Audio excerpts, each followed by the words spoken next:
Hola, ¿qué tal a todas, a todos? ¿Cómo están? Estamos nuevamente en comunidad con Daniel Serrano y el día de hoy tenemos una invitada, como siempre, de lujo, que tiene mucho que compartir con nosotras, con nosotros, y para nosotros de verdad es un gusto que nos acompañe aquí Perla Arroyo. ¿Cómo estás, Perla? Hola Daniel, muy bien. Muchas gracias por la invitación. Estoy muy contenta de estar aquí. Bueno, hay que decir primero que además de la gentileza de Perla por acompañarnos a conversar, tuvo la amabilidad de traernos parte de su obra para esta conversación. Y tenemos aquí, ya hablaremos más tarde de lo que estás haciendo, pero agradecerte mucho porque tener una conversación con Tehuana aquí entre nosotros va a ser una maravilla. Muchas gracias por traerla. La traje para compartir con ustedes esta pieza que es la primera de la serie y bueno, por su tamaño es muy práctica para poderla trasladar.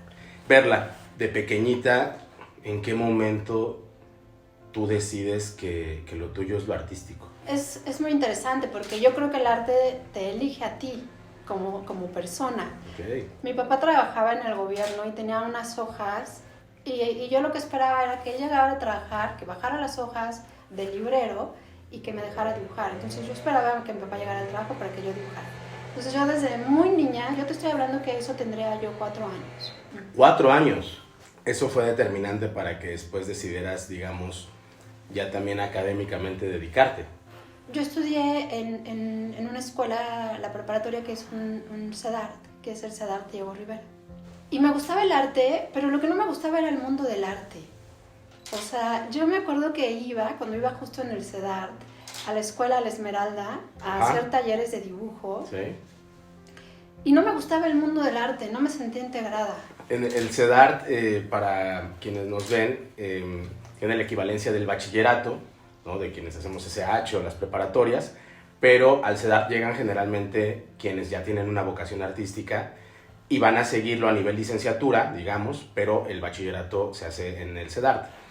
Y es un poco como el espacio de la prebohemia del arte, ¿no? Sí. La convivencia es un poco así.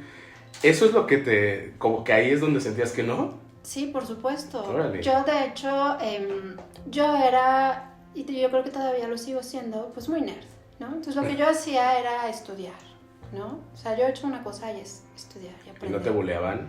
Muchísimo. ¿En serio? Muchísimo. O sea, ahorita esto sí va a ser una nota en el mundo del arte. Lagrimitas. No, sí, había... eran bárbaros y bárbaras, ¿no? Sí, había un bullying así. Además, el bullying en México, pues, es una realidad y existe, ¿no? Desde todos los niveles. Digo, la ventaja que yo tengo es que como que no me entero de las cosas que pasan en la vida real. Entonces yo nunca me sentía aludida, o sea, yo no me sentía que me bulleaban. ¿Y en qué momento, Perla, en qué momento pasas de cosas tan técnicas a cosas tan profundas como la inspiración que tienes del tema de la vida y de la muerte y de su concepción en lo prehispánico? ¿En qué momento llega a ti eso? Pues mira, mi primer acercamiento como tal a estos temas fue en la escuela de diseño, porque yo hice una tesis en donde hice toda la investigación para la imagen corporativa e institucional de un parque que está en Xochimilco, que se llama Acuescómatl. Y lo que yo hacía es que tomaba un autobús que salía en el metro Tasqueña y que iba hacia Tulyahualco y que pasaba por ahí. Pues se tardaba muchas horas, yo imagino que ahorita muchas más, ¿no? Y entonces ya llegaba y hacía la investigación junto con la gente, o sea, me dieron como, pues, por parte de la escuela con la carta, el acceso y yo preguntaba, ¿por qué se llama así? Ah, pues porque es una palabra de origen náhuatl y tiene que ver con el México prehispánico, y por aquí lo que estamos intentando es hacer ese puenteo entre lo prehispánico y lo actual. O sea, qué interesante. Entonces ahí nació. Esa fue tu entrada al mundo prehispánico y en particular al tema de la muerte. ¿Cómo viene a ti? Estudiar al México prehispánico es estudiar la relación que existe entre la vida y la muerte. Uh-huh. Y es estudiar justo esa permanencia y ese ciclo perpetuo de vida, ¿no? Uh-huh. Entonces yo ahí entendí de que más allá de las creencias, independientemente de la religión que profeses o del nivel cultural o el estrato sociológico o social del que tú provengas, en realidad la vida es un ciclo. Y ese ciclo es un ciclo eterno entre lo vivo y lo muerto. Entonces empecé a ver que esos puntos de vista diferentes en cuanto a la concepción de la muerte se encontraban en franca rebeldía o en franca oposición con muchos otros sentidos que yo veía, sobre todo en la cultura mexicana, en la cultura popular mexicana, ¿no? Uh-huh. En donde desde que eres niño, pues te acostumbras a crecer con imágenes de calaveras y no que te da, ay, nanita, te da miedo. No, pues claro que no. Creo que es todo lo contrario, ¿no? Como que lo ves y lo vives como una festividad. Entonces creo que en mi formación personal como artista, estos dos conceptos siempre estuvieron en el mismo crisol de una manera armónica. Siempre pudieron convivir. Y eso es lo que da origen a Calavera Mexicana, Vida y Muerte, que es lo que estás a punto de lanzar, de presentar, que es está integrada por 6 piezas. ¿Por qué no nos cuentas de qué va? Calavera Mexicana es símbolo de vida. Uh-huh. Y es símbolo de vida porque precisamente el cráneo, uh-huh, que es la unidad más importante de nuestra memoria, ¿no? Y no nada más de nuestra memoria como un individuo, sino también como una humanidad, sí, ¿no? Nosotros podemos dar fe de que exista, o dar por hecho de que haya existido otros tipos de civilizaciones, pues, por los hallazgos antropológicos, ¿no? Así como hay hallazgos antropológicos de otras especies o de los dinosaurios o lo que tú quieras, pues también esos hallazgos antropológicos pues se encuentran justo en nuestros huesos, ¿no? Entonces los huesos o la osamenta siempre van a ser el vestigio primordial de nuestra existencia como humanidad, como especie en la Tierra. No hay otro símbolo que sea más importante de nuestra presencia en la Tierra que el cráneo. El ver a la muerte como algo terrorífico no es del México prehispánico, pero tampoco es algo de culturas ancestrales, ya sea del occidente o del oriente, ¿no? Y es ahí en donde se unen, ¿no? Y es ahí en donde a mí me gusta la forma en la que el arte se empieza a crear, ¿no? Que a lo mejor las primeras piezas que se crearon en función de estos conceptos no tenían ese valor estético que nosotros ya aprendimos en la modernidad, ¿no? Sino tenían ese valor que era meramente espiritual. Y ese es el valor que yo rescato, ¿no? A mí, o lo que yo intento, mi intención al hacer mi obra es que tengan un valor espiritual, que tengan una comunión entre la vida y la muerte y que nos den la idea y el entendimiento de que nosotros, al mismo tiempo, o sea, nuestro presente, nuestro pasado y nuestro futuro, corresponden a un solo eje. Y ese solo eje está representado en nuestra osamenta y en sí mismo en nuestro cráneo, que es la memoria de por todo lo que hemos tenido que pasar para estar aquí, y es lo único que se va a saber en un futuro. Y esta Tehuana es la primera de 6 piezas que integran Calavera Mexicana. Exactamente. ¿Qué representa Tehuana? Tehuana es una pieza que es la unidad de mi serie. Y en mi caso, la calavera tehuana es la unidad mínima de mi significado. Es decir, de ahí nacen las otras piezas. No nada más del cráneo, sino de la pieza en sí misma. Porque tehuana es la unión del presente, de las culturas del pasado, de las culturas del presente y me atrevo a decir, de las culturas del futuro. Porque justo utiliza para su conformación conceptos como la dualidad, vida-muerte, uh-huh, como lo positivo, lo negativo, en cuanto a lo formal, no a lo moral, sino a lo formal, y rescata esa parte esa visión de la agricultura, uh-huh, de nuestro México, en donde los animales tenían esa presencia privilegiada y preponderante en la ejecución de todas las piezas del México prehispánico. O sea, cuando te pones a pensar en una pieza prehispánica, más allá del rango que representen el poder, todas aluden a alegorías y todas aluden al mundo natural, ¿no? Yo lo que estoy tratando de hacer conceptualmente con mi obra es hacer las paces de este mundo vertiginoso en el que vivimos con la naturaleza, como rendirle un homenaje a que exista la naturaleza en nuestro entorno, a pesar de todo lo que nosotros representamos como invasores a esa armonía natural, y rendir ese homenaje a través de las mariposas, a través en este caso de la rana y del colibrí, ¿no? Que son completamente pues mexicanos y sobre todo pues de nuestra tierra. Y hay una integración de Diego y de Frida también en tu obra. En esta también, en casi en toda mi obra hay esa integración de Diego y de Frida y de otros artistas, pero sobre todo en esta pieza está Frida, está ese amor que Frida tenía por la naturaleza y cómo ella registra y recupera estos adornos que se hacen las mujeres tehuanas en su cabello.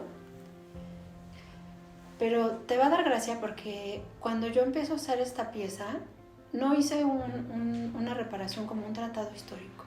Yo lo empecé a hacer. Y de repente apareció la tehuana, la mujer tehuana, y por supuesto que Frida, y por supuesto que las monjas coronadas, y que por supuesto todos estos legados espirituales de la religión católica y del mundo de la vanitas aparecieron ahí. Yo no creo que lo haya hecho de una manera a propósito, o sea, no fue historiográficamente como yo creé la calavera tehuana.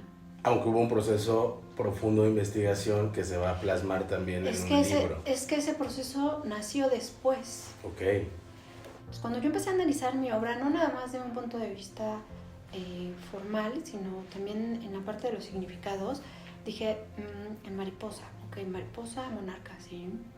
El alcatraz, sí, a mí me gusta, pero ¿por qué? ¿Y por qué se está colando Frida, no? ¿Y por qué se cuela también Diego Rivera, no? ¿Y por qué hay un poco de remanentes de la vanitas? ¿Y qué tiene que ver, no? Y entonces cuando yo empiezo a ver todo esto, dije, a ver, algo está pasando aquí que se me está colando de todas las cosas que yo he aprendido en diferentes áreas y momentos, claro, y funciones, ¿no? De mi vida. Y todo esto se está así como colando, ¿no? A ver, ¿cómo? ¿Por qué? Y entonces ahí empecé a hacer la investigación. Entonces, cuando empiezo a hacer la investigación, pues empiezan a resultar las otras obras. ¿Dónde podría la gente ver tu obra? Mira, yo tengo un Instagram. No soy tan de postear todos los días, ¿no? Me encantan las redes sociales, aprendo mucho de las redes sociales y lo uso para ir poniendo mis avances o algunas cosas que a mí me interesa que la gente conozca. Aquí lo vamos a poner. Y es perla-arroyo-. Ahí pueden ustedes ver pues mi obra y las cosas que voy haciendo. ¿Y esta serie dónde se va a presentar? Voy a presentar la serie en la Casa de la Cultura de Coyoacán en junio. Seguramente ya estarán enterándose de lo que sucede. Ahí lo voy a poner en mi Instagram. Y también en España. También vamos a hacer al mismo tiempo. Van a estar las dos exposiciones este año. Este año. Ha sido una formación muy sólida, ¿no? La que has tenido la posibilidad de tener. Muchas veces con varios artistas hemos coincidido en que no todas las niñas y los niños tienen la posibilidad de hacerlo. Y a veces no se detecta o no se fomenta. Pero tú tienes dos hijos, una hija y un hijo. Es correcto. Tu hijo particularmente es muy especial como un ejemplo pues, de lo que existe posibilidad de fomentar. Cuéntanos sobre Javier. Cuéntanos sobre Javier. Javier me ayuda a hacer calavera mexicana. ¿no? Javier, cuando era muy bebé, así justo de recién nacido, es igualito que el bebé que yo puse en mi pieza que se llama Diego y Frida. Me refiero a, formalmente hablando, la misma forma de sus pies, la misma forma de las manos, el mismo tamaño con el que nació Javier, fue un niño muy grande, un bebé muy grande. Así es igualito mi hijo. Entonces él inclusive es el modelo de mi pieza. Yo pienso que nosotros como personas, y más cuando tenemos el privilegio de ser papás o mamás, podemos crear y difundir y facilitar que nuestros hijos sean lo que ellos quieran ser, ¿no? En este caso, Matilda, por ejemplo, cuando era niña, a Matilda le encanta mucho, le gusta escribir y es una gran lectora. Matilda tiene una serie que se llama Los Cuentos de Matilda, que ella creó e ilustró desde que tenía 4 hasta los 12 años. Es una serie de cuentos. Entonces yo todos los días le decía, escribe un cuento. Entonces ella cada 2 o 3 días escribía un cuento. Entonces tengo una compilación de cuentos que son los cuentos de Matilda, cortitos, pero tengo un montón de cuentos de Matilda. Entonces yo con Matilda le daba muchísimo porque a ella le encanta escribir y leer, ¿no? Ella es una gran lectora. Y con Javier, cuando Javier está aburrido o tiene tiempo libre, lo que él hace es que construye con sus bloques de madera cosas, o agarra las hojas y se pone a dibujar, o en las paredes y hace sus grafitis, ¿no? Sus obras de arte, sus murales. Y yo cuando la primera vez que vi que agarró una pared y agarró un lápiz y dibujó hacia arriba ramas, como si fuera un árbol, como los árboles de durazno, así. Y luego fue por los plumones y le empezó a hacer las flores y las plantas, y empezó a hacer su árbol y luego las raíces, y luego le hizo el horizonte y así lo dejó en línea. Y dije, oye, qué padre está tu obra de arte, mi amor. Me decía, y es que no has visto la de mi cuarto. Y en su cuarto se subió, porque en su cuarto su cama es como una casita. Entonces subió a la parte de la casita y dibujó las raíces y hasta el techo. Y así, y él empezó. Y entonces lo que yo empecé a hacer es acercarle papel y acercarle materiales. Y yo estoy con él, o sea, trabajamos 1 o 2 veces a la semana por las tardes en su producción artística, y él pues está... Pero una producción artística que además ya se encuentra en el mercado. Sí, él ya vende sus obras. Él ya vende obras. ¿En dónde vende las obras, Javier? Un día fui al Jardín del Arte y preguntamos, oiga, ¿y si queremos poner aquí unos cuadritos, unos papelitos, unas acuarelas de mi hijo, podemos? Ah, no, es que esto se hace con una selección y tiene usted que ir con el organizador. Le dije, nada más un día. O sea, no queremos estar aquí para siempre. Solo un día. Ok. Ah, pues vayan con tal persona. Entonces ya llegamos con una señora que tenía una mesita ahí en medio del Jardín del Arte.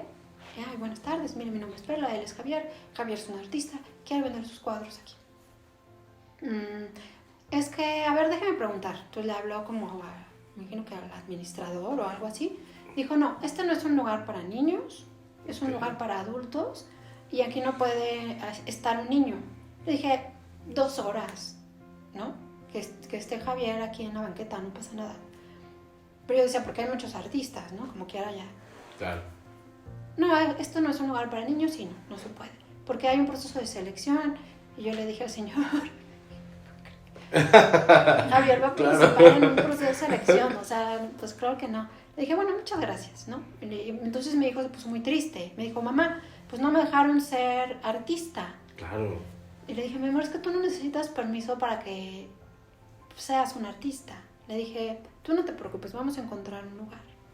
Y entonces fuimos ahí a la Plaza Santa Catarina, afuera de la Casa de la Cultura. Sí. Y le dije, pues aquí, en la banquita. Pues entonces nos sentamos ahí en la banquita y llevaba sus primeros cuadros. Y entonces llegaba la gente y le decía, me preguntaban, ¿usted los hace? Y yo, no, los hace Javi. Y al principio le decía a la gente, no, pues si quieres llévatelo, ¿no? No, ¿cómo crees que me lo voy a llevar? Que no sé qué. Bueno, ¿en cuánto me lo vendes? 2 pesos. Ok. Entonces la gente le daba 2 pesos, 4 pesos y se llevaban el papel y ya se iban muy contentos.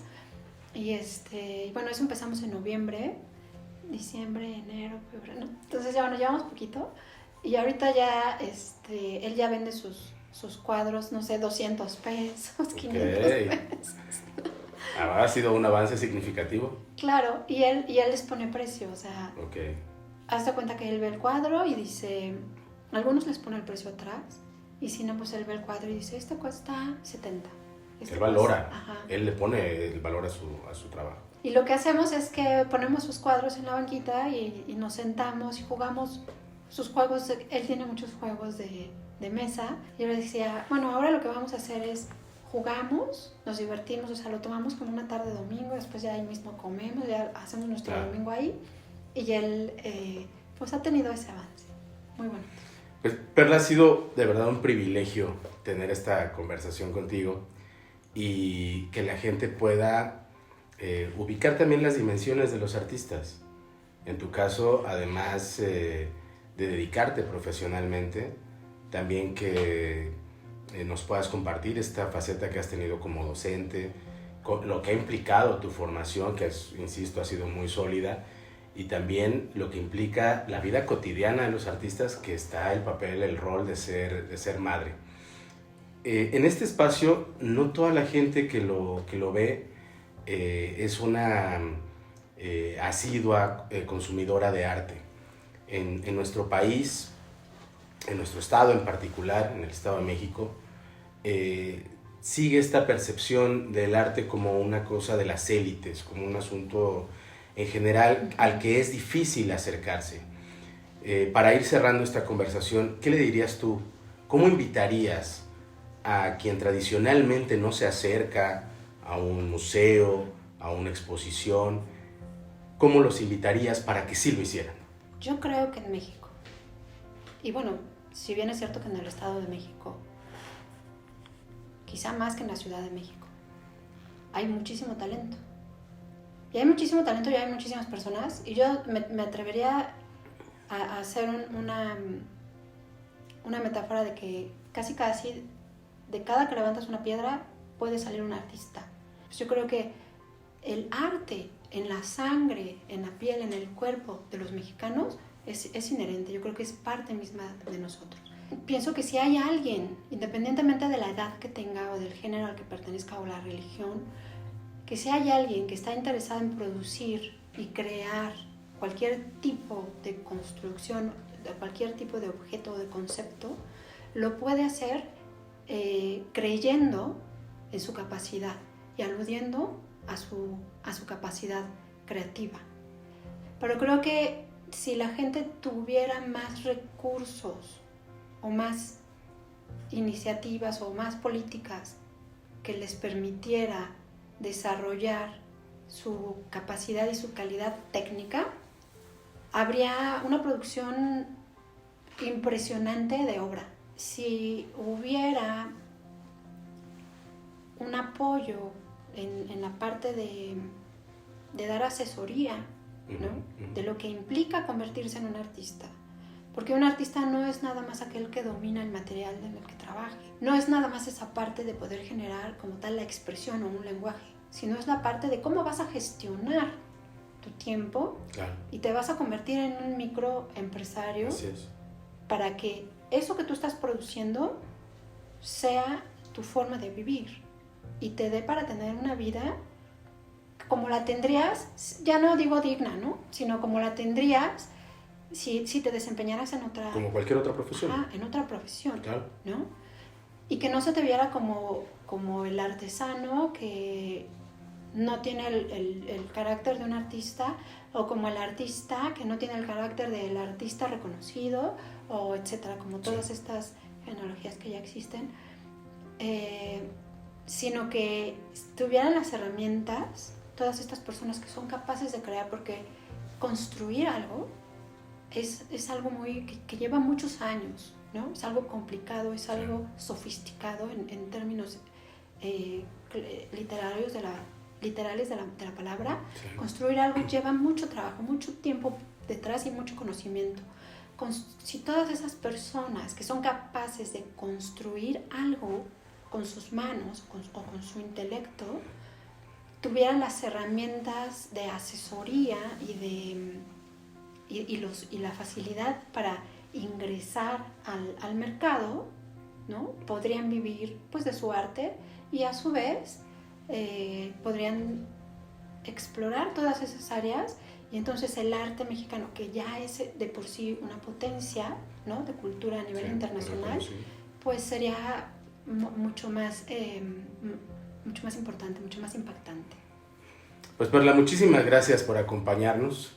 Esperamos que sea, como seguramente así será, todo un éxito la presentación de esta serie de Calavera Mexicana, y pues esperamos también tenerte de vuelta después para conocer cómo te fue en Europa y también cómo se recibió en nuestro país ya después de la presentación en junio. Pues muchísimas gracias por acompañarnos.